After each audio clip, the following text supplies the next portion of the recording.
Hello and welcome to the virtual Cache Valley Community Writing Center today. This is Emily Joy, and I am very sad I'm not able to be with you all over Zoom for these past couple of weeks. Sadly, I have a class on Wednesday evenings, which means that I'm not able to attend. And so Jack was very kind in letting me put together this pre-recorded presentation. And so that's what I will be presenting on today. So today we're going to be going over balance, dialogue, description, and action. I know in the text that was sent out, it was mostly focused on setting and action, but as I really dove in and started researching this topic more, I realized that there's a little more to it than that. And so I decided to break it up into 3 sections consisting of dialogue, description, and action. And I think when we get into it, you'll see why a little bit later.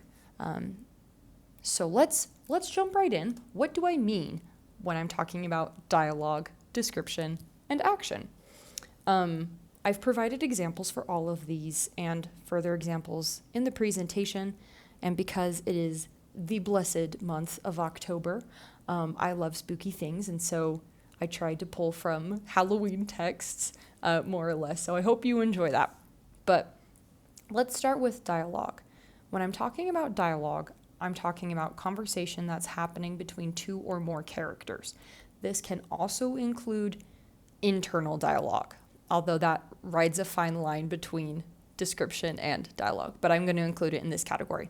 So an example is what I have below. So we have, yes, I wonder what? If perhaps your grandfather had not recovered at all, Evelyn gasped. So there we have 2 characters talking back and forth. When I'm talking about description, I'm talking about presenting the reader, I love this, with pictorial representation of a place, of a person, a scene, etc. So the example I have for that comes from my little picture book, Master Conan Doyle, Sherlock Holmes, but The Thunder Rumbles, right? We're presenting the scene. We're giving atmosphere and mood to the reader by describing the thunder. And lastly, we've got action, which is when characters are moving the plot or character development forward through doing something. So again, this is either moving the plot or character development forward. The example I have here are 5 people went into the kitchen, tea was made and drunk by Vera and Blore. So that's supposed to say and. My apologies. So right there, we've got very quick action. We're trying to move through this plot. People went into the kitchen, some tea was made, these people drank it, we're moving on, right? So that's what I'm talking about when I mentioned balancing dialogue, description, and action in our presentation today. So why is finding balance important? I think it's good to start with this question. And after researching and reading, I felt like finding balance is a lot like putting together a music album. Now, I personally have never put together a music album, but I love listening to music. And when you listen to a full album from an artist, you want to have a good variety of compositions. Otherwise, you get bored. I think of classical music does this as well. We have Vivaldi's 4 Seasons. Those are very distinct, separate pieces that all have a different theme or mood to bring together the entire composition. I have some examples below, but sadly I am not able to get the audio working, so I will send these to Jack. But my husband and I were talking about Rickrolling the other day, and we were curious about listening to Rick, his album, in which Never Gonna Give You Up is featured in, and we started to laugh as we listened to the first 3 songs and how similar they sounded. And so again, I'll send those to Jack and maybe he can share those with you, but I found it funny and made me think about this, because if you open up a music album and the first 3 songs all sound the same, you don't want to listen to the whole album. And that's like our writing. When our reader opens up the book and they find that the whole thing is action or the whole thing is description, they're going to get bored and they're not going to want to finish our work. So That's why balance is important. It affects a lot of different things within your larger work as a whole. So here's a caution, just a heads up. And this is personal opinion, but I think that finding balance is something to be done in the revision process, not in the first drafting stages.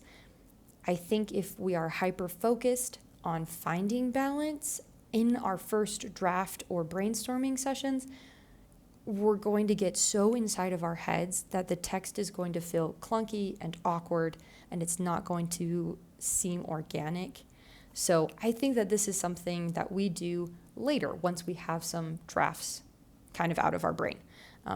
So just a heads up there. So step one, I think it's easier to start with a big picture and then work small. So I think it's helpful to look at our book or novel or poetry or whatever it is as a whole first and decide, is this scene or chapter going to be an action scene or a sequel scene? And keep in mind that it's always going to be a blend of the two, but I think that most of the time we're going to be focusing a little bit more on one. One is going to be in the foreground, per se. So if we want something to be an action scene, we're focusing on something is happening. We're using dialogue and description or movement to show this action, to move it forward. Description and character internalization are at a minimum here. We're not spending time in characters' heads trying to figure out what they're thinking or feeling. The action is driven by the point of view, character's goal for that scene. We're really picking, I feel like most action sequences or most action scenes are very fast paced. So I have this example from my favorite novel, probably of all time, Frankenstein. And so we have, it was on a dreary night of November that I beheld the accomplishment of my toils. With an anxiety that almost amounted to agony, I collected the instruments of life around me that I might infuse a spark of being into the lifeless thing that lay at my feet. It was already 1 a.m. The rain pattered dismally against the panes, and my candle was nearly burnt out, when, by the glimmer of the half-extinguished light, I saw the dull yellow eye of the creature open. It breathed hard, and a convulsive motion agitated its limbs. So right there, we've got some description, right? We have the rain is pattering, candles are nearly burnt. But again, this is at a minimum in order to move the action forward. We're focusing on Frankenstein bringing his monster to life. So we're trying to get through this action to see what's happening, what's going to happen next. So this is compared to a sequel scene. Now, a sequel scene. Now, I didn't come up with this name. This was actually taken from a source I was looking at. So you can call it whatever you will, but we'll call it a sequel scene here.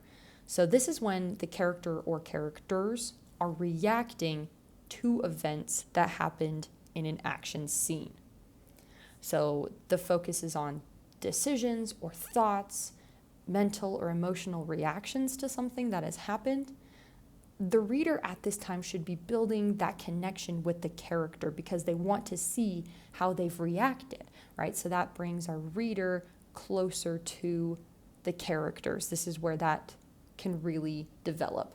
And there's still going to be tension, but sometimes the tension is underlying, and sometimes it's not even direct.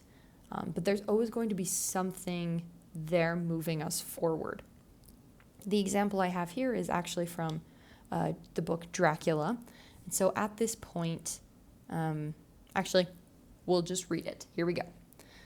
But my very feelings changed to the repulsion and terror when I saw the whole man slowly emerge from the window and begin to crawl down the castle wall over that dreadful abyss, face down, with his cloak spreading out around him like great wings. At first I could not believe my eyes. I thought it was some trick of the moonlight, some weird effect or shadow. But I kept looking, and it could be no delusion. What manner of man is this? Or what manner of creature is it in the semblance of man? I feel the dread of this horrible place overpowering me. I am in fear, in awful fear, and there is no escape for me. I'm encompassed about with terrors that I dare not think of. Whew, I love that. So spooky. We can tell, though, that while there's action happening, the emphasis is what this character is thinking. You know, we even have at the beginning my very feelings, right? So we've got feelings of repulsion, of terror. I love the ending where he talks about how this horrible place is overpowering them. There's no escape. So we're really focusing here on tension, on what the character is thinking, on what they're feeling.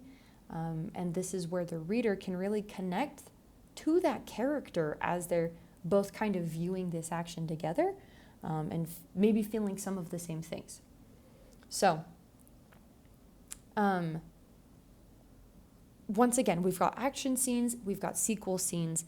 I think it can be helpful when we're trying to find a balance between action and setting and dialogue and description to look at the duality, right? There's going to be, and I say here, arguably should be, sequels within action scenes and action within sequel scenes. But you want to stop and think, what is the majority of this scene focused on? What is the purpose of this scene within my work or book or text as a whole? It can be helpful to look at how many action scenes that you have in a row. And especially after a big action sequence, the reader is going to need a break. And that is a great time to maybe include some more internal dialogue, or some slower paced scenes. It can also be helpful to think about the genre as well. If you think about a mystery genre versus a romance genre, mystery, you're going to have a lot more emphasis on the pacing, right? Maybe some points you'll want quick and fast because the characters are feeling nervous. They're trying to figure out who the murderer is. Compared to a romance, which tends to move at a little bit of a slower pace, maybe have a little bit more sequence scenes and descriptions rather than action. I'm thinking mostly of like Pride and Prejudice. It's fantastic because the tension is built up slowly and a lot of it is very subtle, right? Compared to Agatha Christie's And Then There Were None, where we just like dive right in. So think about, are there certain rules to your genre you should be following? I also think it's helpful to look at patterns in books and movies that you love. Pay attention to large action scenes, when they come, how long they are, if there is some brief pausing afterwards. I think that can all help us learn balance.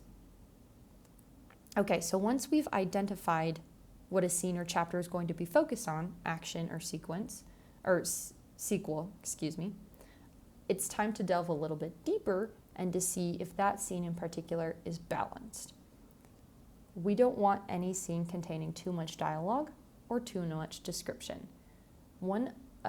Placing emphasis on one over the other can alter, I think of it as like a scale. It can alter the scale and therefore altering your pacing and your reader's interest.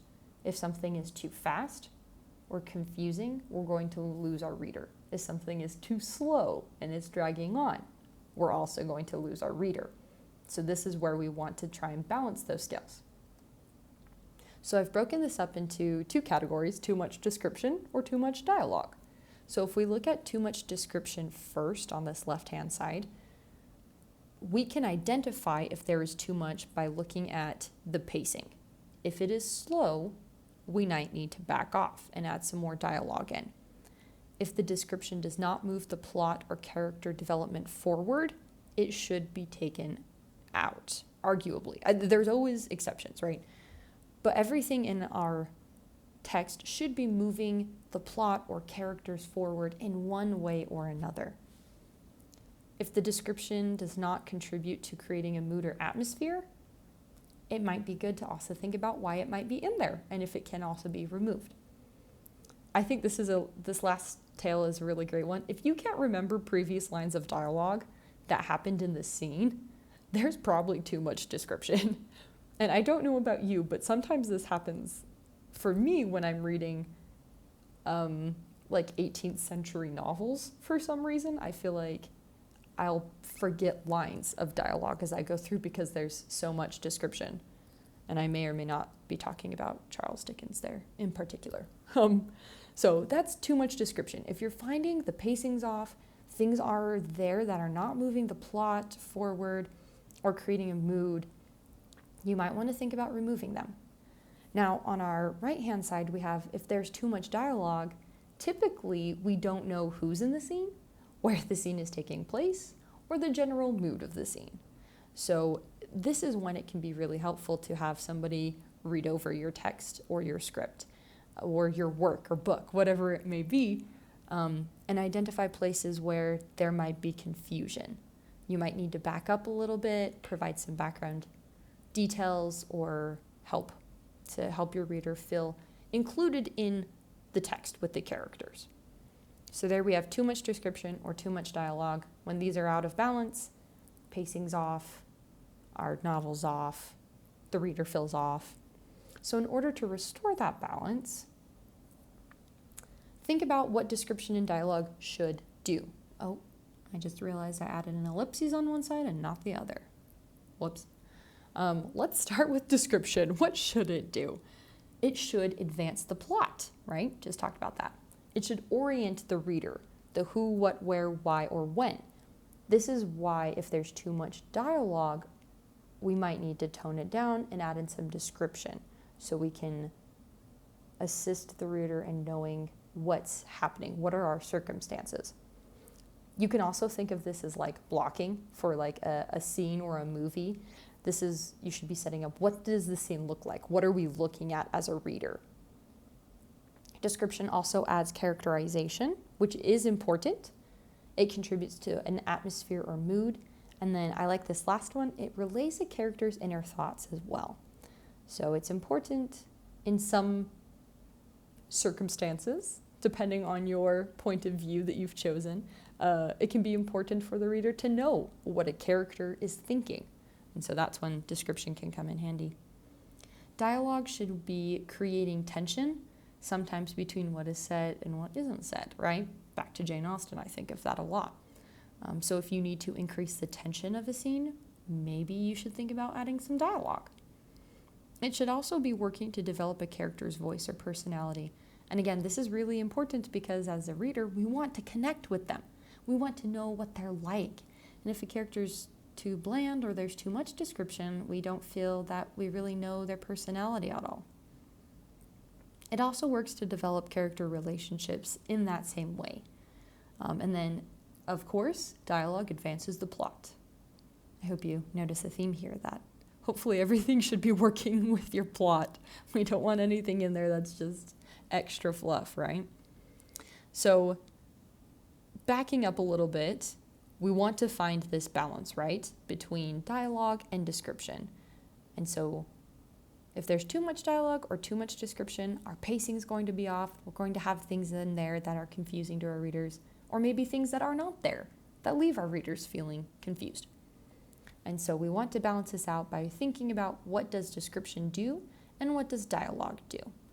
And when you've identified if your scene is an action scene or a sequel scene, this can really help because maybe an action scene, you don't want to focus on developing a character's relationship or personality right now. You want to get some action out. You want the characters to be doing things. And so maybe you're going to rely more on description. Or maybe your book feels really fast-paced and you need to slow it down. Let's make some room for some character development, for some relationship development, right? I think a good rule of thumb here is ask yourself, what am I trying to get across to the reader in this scene, and what is my purpose? I think by thinking about those questions and then answering them, you can really break down the balance and see if you need more action or dialogue or description. So again, I think it's good to ask ourselves, what am I trying to get across to the reader in this scene, and what is my purpose? So that's pretty much it for our presentation today. I hope that was helpful for you in at least thinking about ways to start balancing your dialogue. I have a list of resources here of different blogs or channels or things that I've kind of pulled from. And so you are more than welcome to visit these sites and learn more. I am by no means an expert, but I just want to conclude by saying thank you so much, everybody. I really appreciate you coming to the Writing Center today and for watching my presentation. I hope you all have a fantastic rest of your Wednesday.